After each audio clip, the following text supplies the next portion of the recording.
حضرت عزیر علیہ السلام ایک دفعہ اپنے دراز گوش پر سوار تھے اور ان کا گزر اس بستی سے ہوا۔ کیا دیکھا کہ عمارتیں گری پڑی ہیں، ان کی چھتیں گری ہوئی ہیں، حالات بوسیدہ ترین ہیں۔ اور یہ ساری چیزیں دیکھ کر کے حضرت عزیر علیہ السلام نے فرمایا کہ اللہ ان کو بھی زندہ کرے گا۔ یہ اتنی بات کہنی، غور و فکر کیا، تدبر و تفکر کیا، اور ساری چیزیں دیکھی، اور دیکھنے کے بعد اور دل ہی دل میں کہا کہ اللہ ان کو بھی زندہ کرے گا۔ یہ ساری چیزیں دیکھی، دیکھنے کے بعد اگلے دن صبح ایک درخت کے نیچے اپنے دراز گوش کو باندھا، اور باندھ کر کے استراحت فرمانے کے لیے تھوڑی دیر لیٹ گئے۔ اب لیٹنا تھا کہ اللہ رب العزت نے آپ کی روح کو آپ کے جسم سے نکال لیا۔ آپ کے پاس تھوڑا سا سامان تھا، ایک برتن میں کھجوریں تھیں اور ایک برتن میں انگور کا رس تھا، یہ آپ کے پاس کھانا تھا، ایک دراز گوشت تھا، گدا تھا۔ آپ لیٹ گئے، آپ کی روح کو جسم سے نکال لیا گیا۔ 70 سال گزر گئے، حضرت عزیر علیہ السلام سوئے ہوئے ہیں، استراحت فرما رہے ہیں، آپ کی روح آپ کے جسم سے نکال لی گئی ہے۔ 70 سال بعد اللہ رب العزت نے ایک ادھر بادشاہ بھیجا جس نے دوبارہ بیت المقدس کو آباد کیا۔ جو بنی اسرائیل کے بچے کھچے احباب تھے، کچھ آئے گرد و نواح میں، آ کر کے انہوں نے بسنا شروع کر دیا۔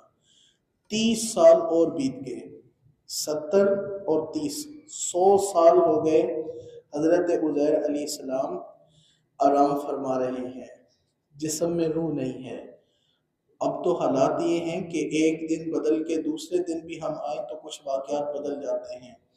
70 سال بعد بادشاہ آیا، اس نے ساری بستی کو آباد کیا۔ 30 سال اور بیت گئے اور وہ بڑا خوبصورت شہر بن گیا۔ اور کیا اس کے نظارے اور کیا خوبصورتی اور کیا اللہ کی قدرتیں۔ 100 سال بعد اللہ رب العزت نے حضرت عزیر علیہ السلام کے جسم میں روح ڈالی۔ سب سے پہلے حضرت عزیر علیہ السلام کی آنکھوں میں جان ڈالی گئی۔ حضرت عزیر علیہ السلام نے اپنی آنکھوں سے اپنے باقی جسم کو زندہ ہوتے دیکھا، اور جب روح نکالی گئی تھی تو وہ دن کی ابتدا تھی، یعنی صبح کا وقت تھا، اور جب واپس روح ڈالی گئی تو وہ شام کا وقت تھا۔ اب حضرت عزیر علیہ السلام کی جسم میں روح ڈال دی گئی۔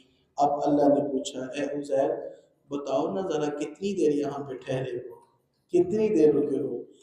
تو آگے سے جواب عرض کیا، یا رب ذوالجلال یہی بس دن کا تھوڑا سا حصہ، صبح کو سویا تھا، شام کو اٹھ پڑا ہوں۔ اللہ رب العزت نے فرمایا، عزیر ذرا اپنے کھانے کی طرف تو دیکھو، اللہ نے اس کو بوسیدہ نہیں کیا، اور تم تھوڑی دیر کی بات کرتے ہو، ایک دن کی بات کرتے ہو، اللہ نے تمہیں پورا 100 سال زندہ یہاں پہ سلائے رکھا ہے، پورے 100 سال بعد اللہ نے تمہیں یہاں سے اٹھایا ہے۔ اپنے کھانے کی طرف دیکھو، صبح کا کھانا ہو تو شام کو وہ بدبو آنے لگ جاتی ہے، اس میں اگر اس کے سیونگ کا کوئی اہتمام نہ ہو تو وہ کھانا، وہ جو انگوروں کا رس تھا وہ بھی بالکل ٹھیک ہے، اور جو کھجوریں تھیں وہ بھی بالکل ٹھیک ہیں۔ اب کہا عزیر ذرا اپنے دراز گوش کی طرف تو دیکھو نا، جس گدے پہ سوار ہو کے آئے تھے ذرا اس کو دیکھو۔ دیکھا تو ہڈیاں بکھری پڑی ہیں، کھال نہیں ہے، کوئی چیز نہیں ہے، بالکل گل سڑ گیا ہے، صرف چند ہڈیاں سفید چمکتی ہوئی نظر آ رہی ہیں۔ پھر اللہ رب العزت نے فرمایا، دیکھو پھر عزیر ہم کیسے اس کو زندہ کرتے ہیں۔ پھر اللہ رب العزت نے حضرت عزیر علیہ السلام کے سامنے ان ہڈیوں کو جمع فرمایا، وہ ہڈیاں جمع ہوئی، آپس میں جڑی، پھر ان پر گوشت آیا، پھر ان پر کھال آئی، کھالوں پر بال آیا، پھر اللہ نے اس گدے میں بھی روح ڈال دی۔ دیکھتے دیکھتے حضرت عزیر علیہ السلام کے اللہ رب العزت نے اس گدھے کو زندہ فرمایا، اس دراز گوش کو زندہ فرمایا۔ پھر کہا، بے شک میں خوب جانتا ہوں، میں خوب جانتا ہوں اللہ کی علم و حکمت کو۔ اور پھر وہ شہر دیکھا، پھر سواری پر سوار ہوئے اور اپنے علاقے کی جانب پلٹے۔ اب 100 سال استراحت فرمانے کے بعد آپ کی عمر 40 سال ہے اور آپ کے بیٹے کی عمر 118 سال ہے۔ اب دیکھیے قدرت کا نظارہ کہ بیٹا عمر میں بڑا ہے اور باپ کی عمر 40 سال ہے، وہی بال سفید ہیں تھوڑے تھوڑے سے، اب آئے بستی میں تو لوگوں نے انکار کر دیا، ہم نہیں مانتے۔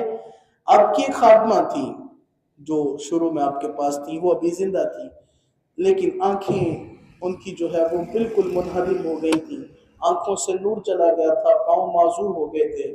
آپ نے اپنی اس خادمہ سے ملاقات ہوئی اور کہا کہ عزیر کا گھر کہاں ہے؟ وہ رونے لگی جب عزیر کا نام سنا، کہا اس کو تو 100 سال ہو گئے ہیں، غائب ہو گئے، پتہ ہی نہیں، آتا ہی نہیں ہے کدھر ہے۔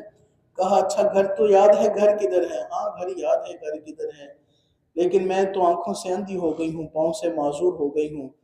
حضرت عزیر علیہ السلام فرمانے لگے یہ جو تیرے سامنے کھڑا ہے یہ عزیر ہی ہے۔ ماشاءاللہ کہا، سبحان اللہ کہا، لیکن کہا ہاں عزیر جب دعا کرتے تھے تو اللہ ان کی دعائیں قبول کرتا تھا، وہ مستجاب الدعوات تھے، میں تو مانوں ذرا دعا تو کر کے دکھاؤ نا مجھے۔ لوگ کہتے ہیں دعاؤں سے ہوتا کچھ نہیں ہے، دعاؤں سے ہوتا کچھ نہیں ہے، اور نہ ذرا قرآن پڑھ کر تو دیکھو اللہ کیا کہتا ہے، دعاؤں سے کیا ہوتا ہے۔ حضرت عزیر علیہ السلام نے دعا کی تو اللہ پاک نے بڑھیا کو آنکھیں بھی عطا کر دی۔ حضرت عزیر علیہ السلام نے بازو سے پکڑ کر کے اس بڑھیا کو کہا قم باذن اللہ، اللہ کے حکم سے کھڑی ہو جا۔ اللہ نے اس کے معذور پاؤں کو بھی ٹھیک کر دیا۔ اور وہ بڑھیا لوگوں کو کہنے لگی، وہ لوگوں سنو سنو یہ عزیر ہے۔ لوگوں نے انکار کر دیا، انہوں نے کہا ہم کیسے مانیں یہ عزیر ہے۔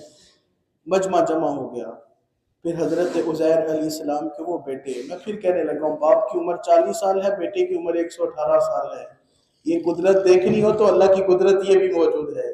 اب بیٹے آئے بوڑھے، پوتے بھی بوڑھے ہو چکے، بیٹا بھی بوڑھا، اب آئے، آ کر کے کہا میرے باپ کی کمر میں ایک سیاہ بالوں سے چاند کا نشان بنا ہوا ہے۔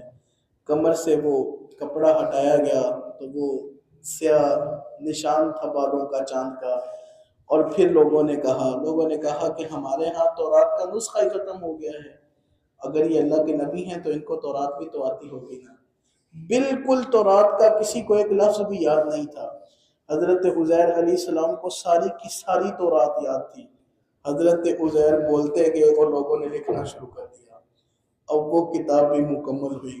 پھر ایک بندے کو یاد آیا، اس نے کہا ہاں میرے دادا نے ایک بات بتائی تھی کہ بخت بن نصر جب تباہی مچائے گا تو میں نے وہ فلاں جگہ پر تورات کا ایک نسخہ رکھا ہوا ہے، وہ وہاں سے بعد میں پھر نکال لینا۔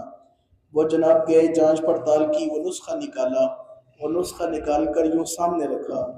اب وہ نسخہ اور ادھر حضرت عزیر علیہ السلام کا زبانی لکھوایا گیا نسخہ ٹیلی کیا گیا، دونوں کو باہم جو ہے وہ آپس میں دیکھا گیا کہ چیزیں ایک ایک ہیں، سیم سیم ہیں، ایک لفظ بھی آگے پیچھے نہیں تھا جو حضرت عزیر علیہ السلام نے لکھوایا۔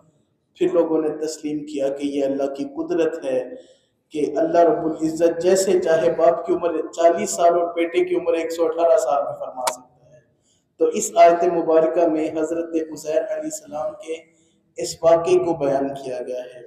اللہ کریم ارشاد فرماتا ہے او کالذی، یہ یہاں پر ضمیر ہے اور اس کا جو مرجع ہے وہ پچھلی آیت ہے الم تر الی الذی، اللہ نے کہا تھا اے محبوب آپ نے نہیں دیکھا، یہاں پہ بھی یہی بیان کیا گیا او اے محبوب آپ نے وہ نہیں دیکھا کالذی اس شخص کو مرہ جو گزرا علی قریۃ ایک وادی سے وہی خاویۃ علی عروشها جس کی چھتیں گری ہوئی تھیں، قال انا یحیی ھذا اللہ بعد موتها تو اس نے کہا کہ اللہ اس کو بھی زندہ فرمائے گا، فاماتہ اللہ 100 عام ثم بعثہ تو اللہ نے اس کو 100 سال کے لیے موت دے دی، ثم بعثہ اور پھر اسے اٹھایا، قال کم لبثت پھر اللہ نے پوچھا بتا کتنی دیر سویا، کتنی دیر ٹھہرا، قال لبثت یوما او بعد یوم اس نے کہا یا اللہ یا تو دن یا دن کا تھوڑا سا حصہ، قال اللہ نے فرمایا بل لبثت 100 عام تم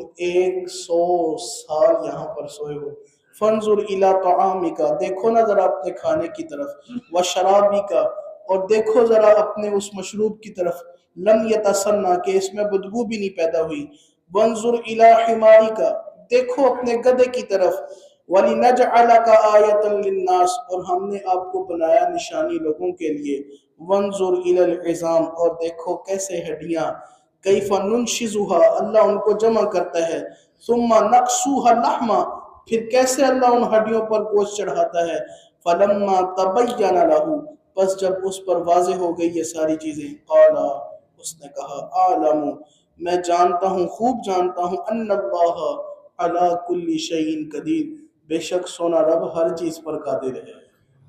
تو عزیزان گرامی قدر اس آیت مبارکہ سے معلوم ہوتا ہے اللہ رب العزت جب چاہے جیسے چاہے اپنی شان اور قدرت کی لائق جو ہے وہ سلسلہ فرما سکتا ہے۔ خالق کائنات اللہ عز و جل کی بارگاہ میں مل کر دعا کرتے ہیں، یا الہ العالمین ہمیں صحیح معنوں میں قرآن مجید کو پڑھ کر سمجھنے اور اللہ والوں کے جو معاملات ہیں الہی ان میں تدبر و تفکر کر کے اپنی زندگیوں کو بدلنے کی توفیق عطا فرما، آمین بجاہ طہ و یاسین۔ السلام